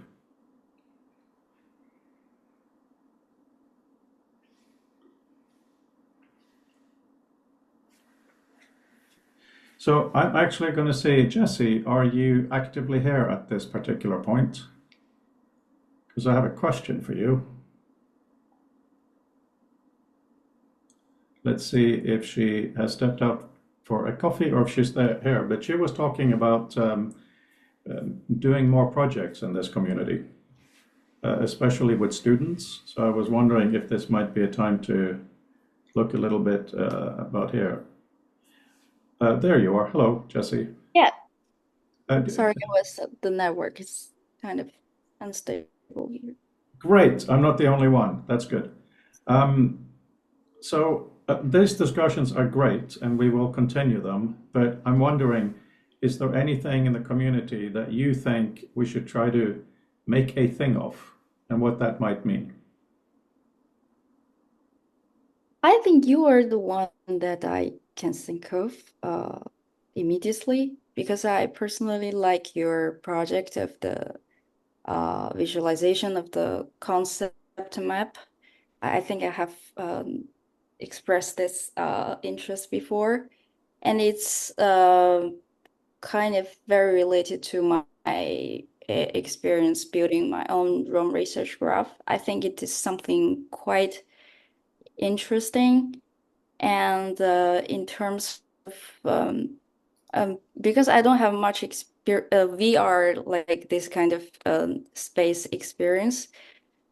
Although it's not VR, but when I was building my ROM research graph, it's something that you can feel that it drives things in your mind, and it's like a reflection of your mind by sketching a virtual movement thing cognitively, but it's done in a product. So it was the first time that I feel this kind of like, thoughts connected, even though it's not a VR experience. But I think this could be better, how to say, like improved in through some VR embedded way to make it more interactable and also readable. Because now in that product, it's not usable, and it's not you cannot actually make use of that. So I don't know if that makes sense, but this is something that comes to my mind. Is my network okay? Your network is okay. Audio came through just great. Oh, okay. I mean, one thing that might be useful in the community as a project, even if it is not an implementing project, is to decide, first of all, for what purpose Do we want to have knowledge? For our future of text work in general this year, for Sloan, we decided that the purpose was to help academics understand how papers connect. That's what we narrowed it down to, at least partly. So I'm wondering, based on what you're saying just there, if we look at specific ideas to share a knowledge map, first of all, to define what we mean by knowledge map and what should be in it, I think that would be tremendously useful because, as Andrea was saying earlier, and I think we all strongly agree with, we all even have very different ideas of what a knowledge map is.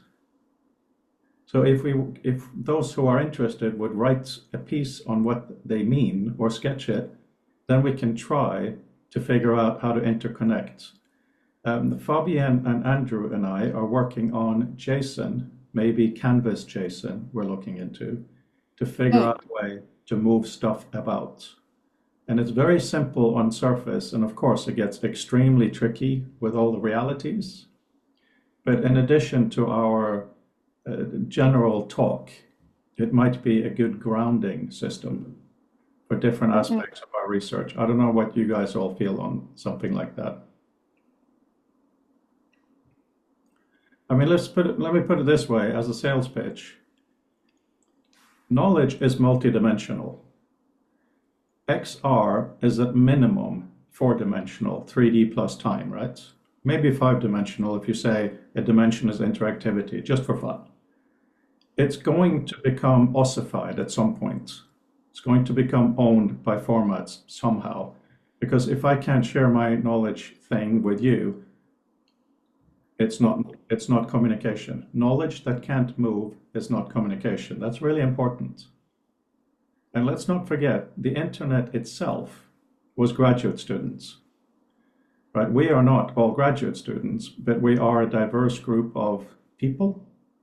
There's absolutely no reason we cannot invent, implement, use, and spread the beginnings of how multidimensional knowledge can be shared.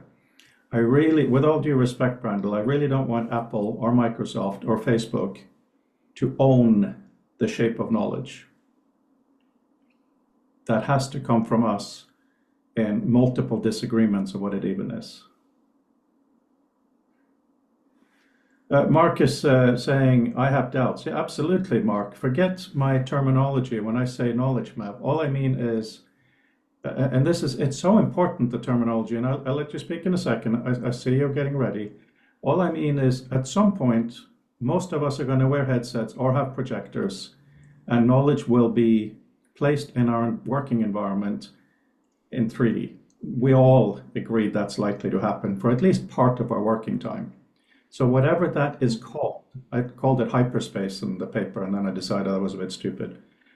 Whatever that is called, these objects will have a position that will be relative to other objects, to the space that they're in, etc. And this is the thing that I am really concerned will be constrained, because as Jack Park and others are working on, they want to have a Doug Engelbart Cambrian explosion. And the biological Cambrian explosion was a little over 500 million years ago. And we had a PC Cambrian explosion a little under half a century ago. And what happens is, once you have this explosion, it goes quick and then it slows down, if you look at the biological record, right? Same thing is going to happen in XR. Something is going to be the way you position stuff, in the way you encode what the stuff is, how the stuff relates, how it can be interacted with, all of these things. And if that isn't open, then all of our dreaming won't have a place to be. It will literally be the externalized electronic substrate of our thoughts and our knowledge. It's a big deal, guys. So, Fred, can I just quickly clarify, because I think what I wrote probably was just mistimed with what you were saying, because I wasn't actually making a critique to something you'd said. I was just reflecting on the fact that there's a solecism that crops up a lot in tech, that if you make a graph out of it, somehow it's more meaningful. or it is meaningful of itself, which is just, I think, not true. It can be true, but it is not always true. And that bedevils a lot of systems at the moment, because an awful lot of effort goes into making graphs, whether literal or sort of implied. And I think, whereas an area that's sort of subsisted quietly in the weeds since since Doug's time is spatial hypertext or spatial hypermedia. You can give it whatever you name, where there's a much more sort of plastic interrelation of things. And one of the reasons it works is actually because it's not a graph. Often the links are no more than, actually these things are a bit closer than those, or this is a bit more blue than that. And we cope with that really well, and it makes it easier to use because we're not forced into overly sharp-edged categorizations. And I'll say no more than that because we're running out of time. Mark, I'm glad you said that, because that is really, really, really important. Peter, I see your hand, just really briefly. Writing stuff down helps to make it real. All teachers say to the student, when they have a great idea, write it down, because a lot of the contradictions and ambiguity goes away, which is great. The other half of that is you have a clarity. Oh, God. Sorry, Fred, we lost you again. I'm back, right. So when you write...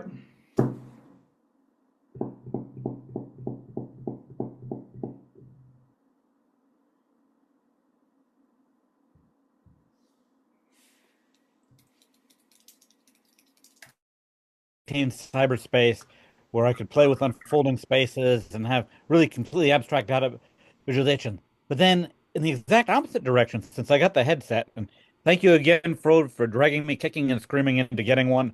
It really has made a huge difference in my ability to think about the entire subject matter. And I had no idea how much different it would be having experienced it versus what I imagined experiencing would be like before I put it on. Very glad, Peter, you jumped in. Yeah, the other direction is for that realistic environment, even if it's a realistic feeling fictional environment, like the startup environments that we have in the headset for the cyberpunk setting or the Japanese farmhouse environment.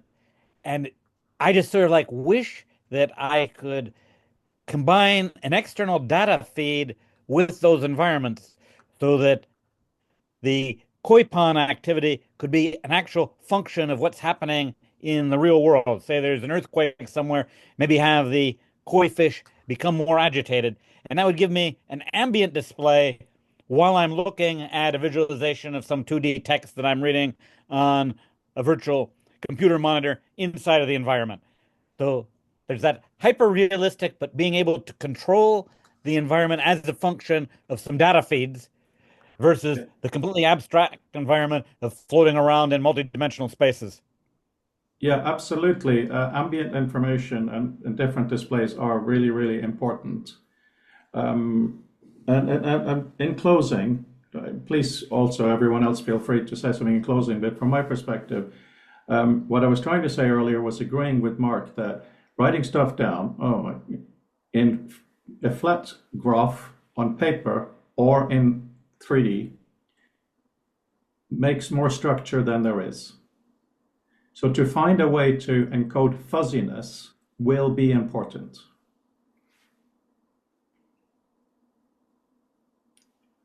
We have 2 minutes. What are the final thoughts?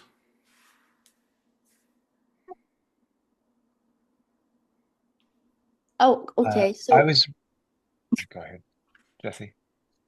okay.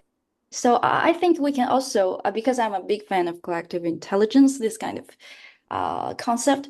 So I think we can also leverage, since we have the group of amazing people from very different domains and background and, like interest, and we can sort of leverage to a collective intelligence project. Maybe we can keep a track or a record of how we collect perspectives or knowledge from everyone. And I really like what Fraud has said. Knowledge cannot move or share its knowledge itself. Since we are transmitting this knowledge with each other, we are we can have this kind of experiment within our group and see. Okay, that's my last comments. Thank you. And Brandel?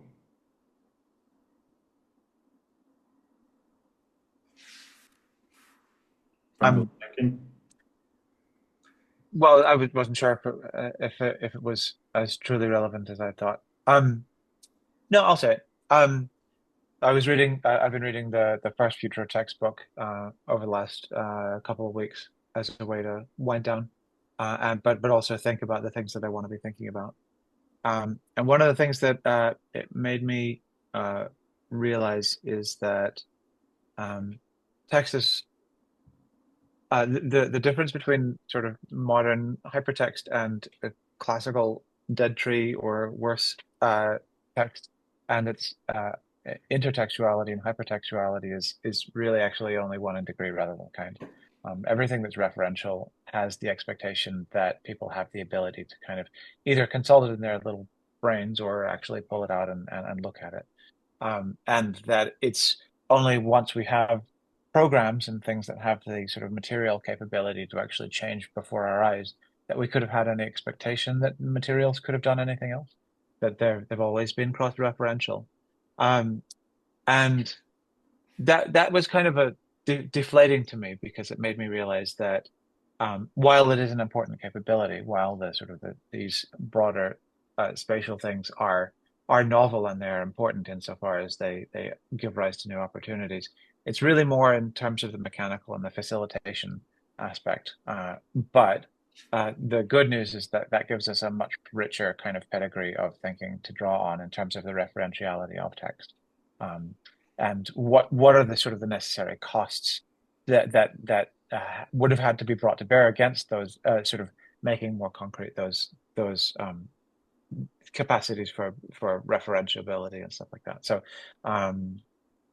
I'm very excited by being able to create spaces, but also being able to think more deeply about what text has always wanted to be, and just sort of give greater voice to those inclinations than would have been not so much impossible, but not economical in the past. So it was a realization about what information in space has been, and what we stand to gain by pushing on it a little bit more, but also that to recognize that text itself has always been wanting to push in that direction. Yeah, thank you, Brandel. And I was going to end really quickly, but I'm not. I'm going to take another few seconds. First of all, Brandel, some of us who are flying over to Washington State for the symposium might come via California. If you have someone really cool to introduce us to, please do that so we can plan. We would love to. At least Mark and Fabienne from Europe, Carl and Chris, I hope, will be coming from America land. First thing. Second thing is... Sorry, a little dump there on the text. Oh, so, right. So the other thing is... oh my God, again.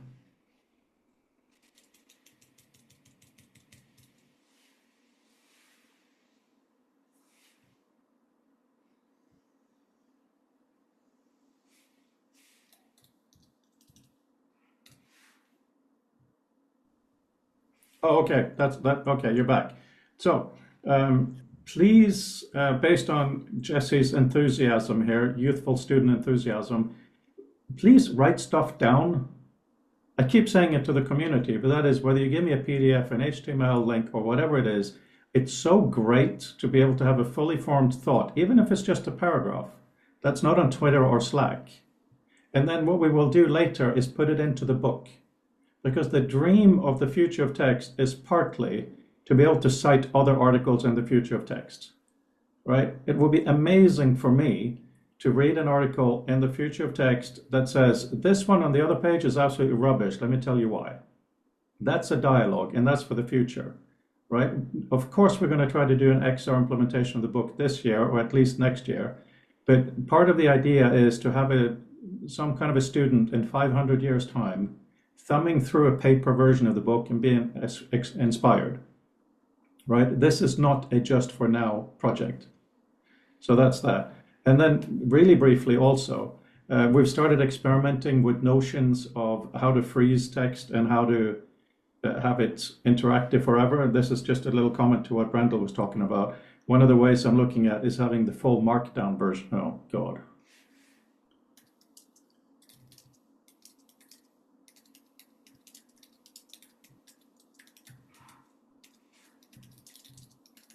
Yeah. Okay. Okay, I'm just going to say thank you all.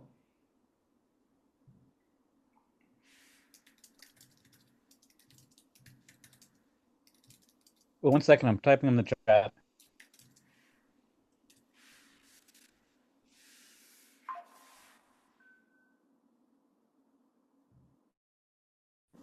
Such an expensive discussion on these things.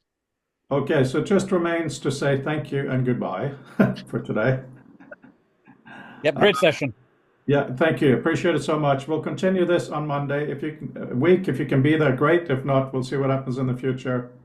And yes, I will. I see some requests here for the record. Yes, I will share it. All right. See you all. Thank you again. Bye.